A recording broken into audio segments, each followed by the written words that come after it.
The St-Hilaire train disaster was a railroad disaster that occurred on June 29, 1864, near the present-day town of Mont-Saint-Hilaire, Quebec.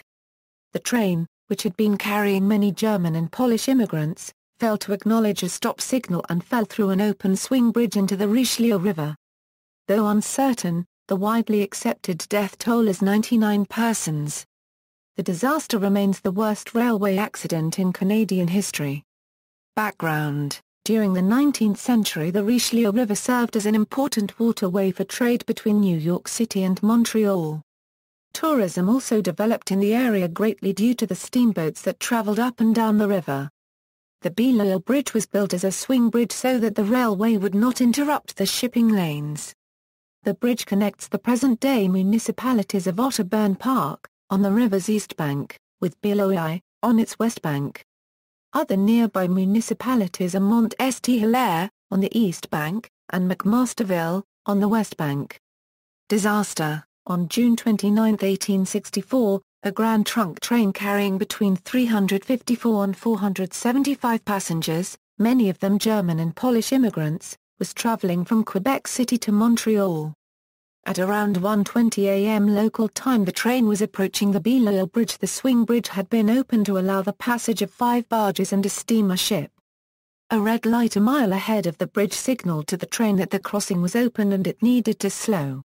However, the light was not acknowledged by the conductor, Thomas Finn, or the engineer, William Burney, and the train continued towards the bridge from the east. At 1:20 a.m., the train came onto the bridge and fell through an open gap. The engine and 11 coaches fell through the gap one after another on top of each other, crashing a passing barge. The train sank into an area of the river with a depth of 10 feet. 99 people aboard the train were killed and 100 more were injured. Among the dead was Thomas Finn and the fireman aboard the train. The engineer was hurt slightly in the accident but was able to escape the wreck. The Grand Trunk Railway tried to blame the disaster on the conductor and engineer for failing to obey the standing order to stop before crossing the bridge. The engineer, who had only recently been hired, claimed that he was not familiar with the route and that he did not see the signal. The grand jury on October 5, 1864, placed full responsibility for the disaster on the Grand Trunk Railway for negligence in failing to ensure all trains stopped before crossing the bridge as required by statute.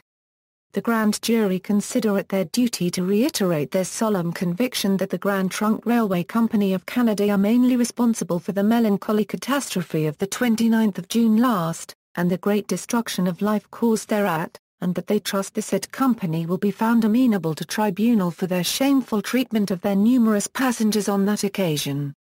Montreal Witness, October 8, 1864, reprinted by Canadian Rail, the magazine of Canada's railway history, number 471, July-August 1999, pages 108 to 110. Response: the Grand Trunk Railway sent large numbers of men to assist the recovery and rescue efforts. Furthermore, the rescue effort was supported by members of the German Society of Montreal, the St. George's Society of Montreal, the St. Patrick's Society of Montreal and the Irish Protestant Benevolent Society of Montreal. The hospitals and other institutions in nearby Montreal were used for the injured passengers. The dead were also brought to Montreal and buried in the Mount Royal and Roman Catholic cemeteries. See also, List of disasters in Canada, List of Canadian disasters by death toll, references.